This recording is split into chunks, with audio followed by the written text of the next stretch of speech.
Hello friends, आज मैं travel करने को जाऊँगी हैदराबाद टू भुवनेश्वर बस रे। तो श्यामली बस विषय तो आपण मैंने जानी थे। हैदराबाद मियाँपुर केएस बेकरी सामने मोर बोर्डिंग पॉइंट थिला। तो सेठी जड़े आमा आमर बिक्री करते लेंबू पानी और पाखु लेंबू पानी पीकी मु मो बस को अपेक्षा करी। फाइनली बस आसी पहुँची गला परफेक्ट टाइमिंग रे।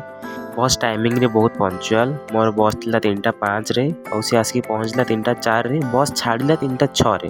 तो आपन को परफेक्ट टाइम रे आसी पहुँचबार अच्छे। तो मु बुक करी थी door side seat jar ticket price थिला 1250 टंका प्लस 60 रुपीज जीएसटी। आपड़ जब स्लीपर जावाक चाहती ताहले टिकेट प्राइस रही स्टार्टिंग रोचे आमर 1650 प्लस जीएसटी रोचे 60 रुपीज।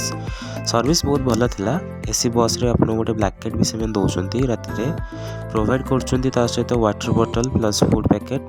देखिपे मोर फूड पैकेट टी कौन थी।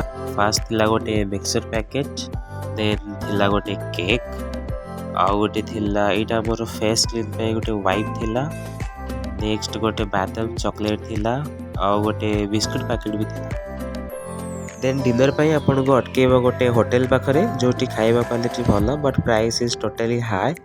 मॉर्निंग रे ब्रेकफास्ट पे भी गोटे होटल पाखरे आपन को अटकेबो। देन आपन ओडिशा को एंट्री कला परे देखिबा को पाइबे चिलिका और पहाड़र ई सुंदर दृश्य जोटा को गला बेले आपन बहुत एंजॉय करी जिबे। मते तो ये सब देखा बहुत इंटरेस्टिंग लगी और यहाँ सब बेस्ट पार्ट थिला मु कहबी।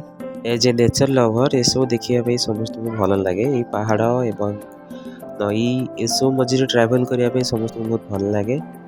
फाइनली श्यामली आड़िकी पहुँची देता परफेक्ट टाइमिंग रे भुवनेश्वर बरमुंडा बस स्टैंड सामने। जमती मुझे आगुरी कही श्यामली टाइमिंग रे बहुत परफेक्ट। तो परफेक्ट टाइम रे आम गाड़ी से पहुँची थिला। देन मु फ्रेश हो आहार केन्द्र लाइन रे लगी जाइए। देखिपे केते लंबा लाइन लगी प्राय गोटे घंटा छिड़ा पर जे हमको टोकन मिलता। देन मु मो लोकल बस मात्रक बसी बाहर घर को। ब्लॉग सरुची।